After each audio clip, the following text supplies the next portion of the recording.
Let me guess. You got some amazing projects to showcase, but the problem is you don't know where to start from. Oh, yeah, right. Therefore, I'm making this video so you can think to make a new one or revise the old one. This video I'm gonna divide into two parts. The first part, I'm gonna talk about how you can organize a better case study. I will go through each of this section with example, and in second part I'm gonna answer some FAQs. So let's start with part 1.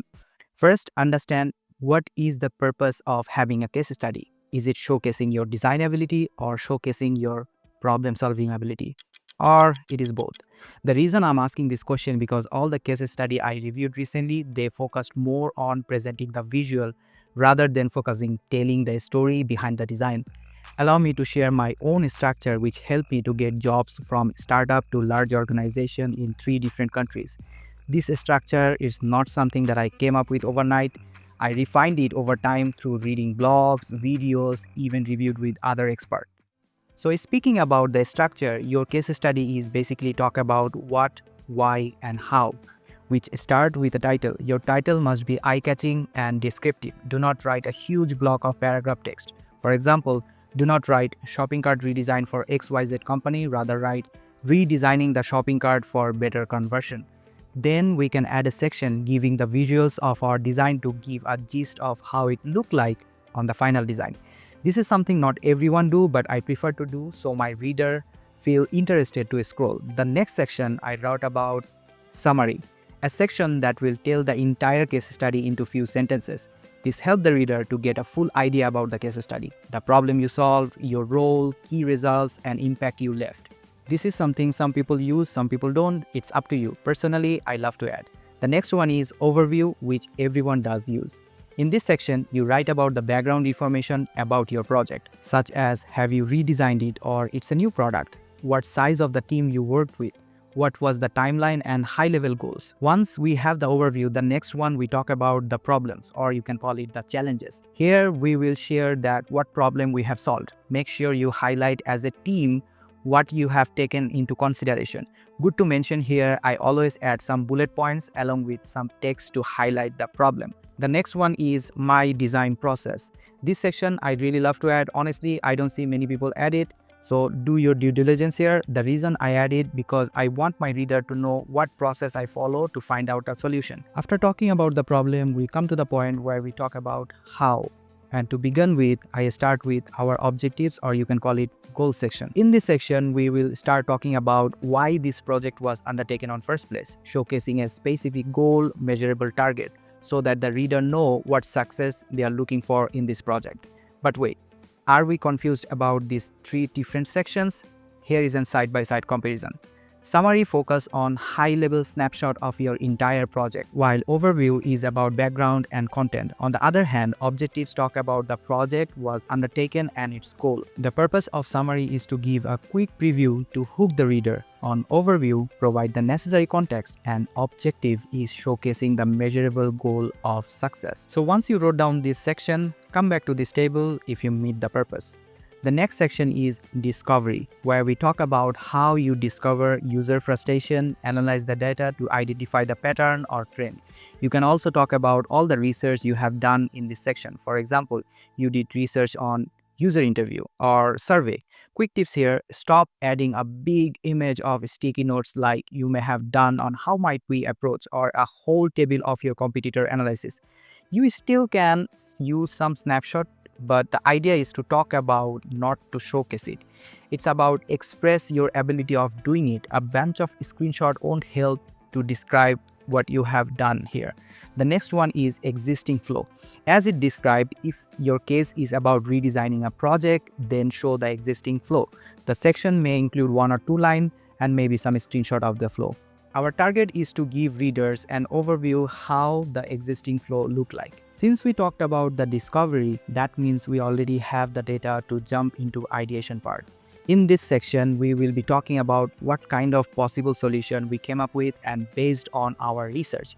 Here you can talk about your team collaboration, way of brainstorming. I also add few of my sketch and concept image where I showcase how we ideated. also point on that what was the good idea and what was bad idea. We can also talk about what feedback we got from our team as well. After ideation section, we will talk about design and prototype. In this section, mostly showcase on UI design, also some interaction with some sticky note to describe shortly about the page and any key point what I want to highlight for the readers. Next section, we will talk about the usability testing. If you have done usability testing on your design solution, this is the section where we can talk about it. It demonstrates your process for gathering user feedback, identify area of improvement, iterating based on the insight. This section highlight your commitment for the user-centered design. So what we can include here? Well, your testing goals. What method you have used on testing? Was it a moderated testing or unmoderated testing? Is it a A/B testing? And most importantly, what's your findings out of it? And finally, showcase something that you changed based on your findings. This is highly demonstrate how you considered user-centered design approach in your design process. The next section is result. In this section, try to highlight your success rate metrics, conversion result, or anything that impact your solution. After showcasing the result, the next one is takeaway, or you can call it lesson or maybe learnings. Here we talk about the key lesson you learned from this project. You can also talk about assumption versus reality. Basically, these sections showcase your desire to learn through your work, highlight your ability to reflect on outcome and the prospect you have in the project. The last one is the conclusion. Please do not write a huge stuff here. There is a higher chance people spend less time on reading the conclusion. Even my analytics suggest me that the reader check 1 or 2 lines and then scroll to the top or close the tab. So make sure this section is short. A very short line recap the problem, your approach, and the key outcome. Well, that's a lot of content for the case study, right?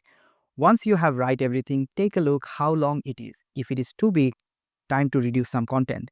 To do that, first thing I will do is revisit each section and check what I can remove from here. Have I mentioned too much on the research section? Or maybe I can remove my process since this is optional.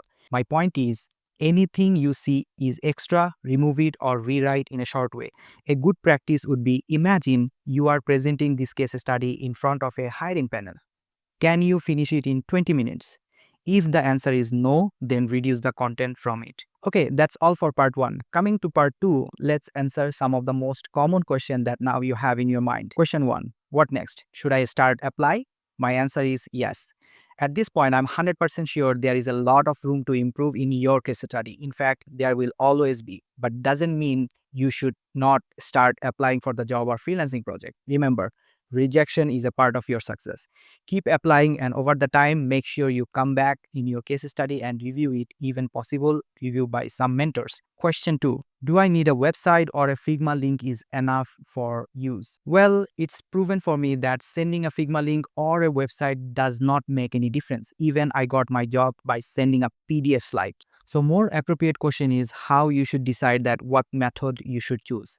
If you already have a website and you are very comfortable on making website pages, then website is good to go. But if you think that it will kill some time to make and manage the website, then Figma link is good to go. It will not make any separate impact. And question 3, how many case studies I need to show in my portfolio? Let's cut to the chase. I think 3 is the magic number here. If you give 5, 6 or 7 case studies, that means you are spending too much time on building those. But if you select your 3 best product, all your effort will be limited to those and the quality will be great. That's all for this video. If you have any question, feel free to ask in the comment section. If not, you can check my last 2 videos in where I talked about the tools for UX design, and this one I talked about how to improve your UI skill. Can't see any of it? Check the description below. Thank you so much for watching. I'll see you on the next video.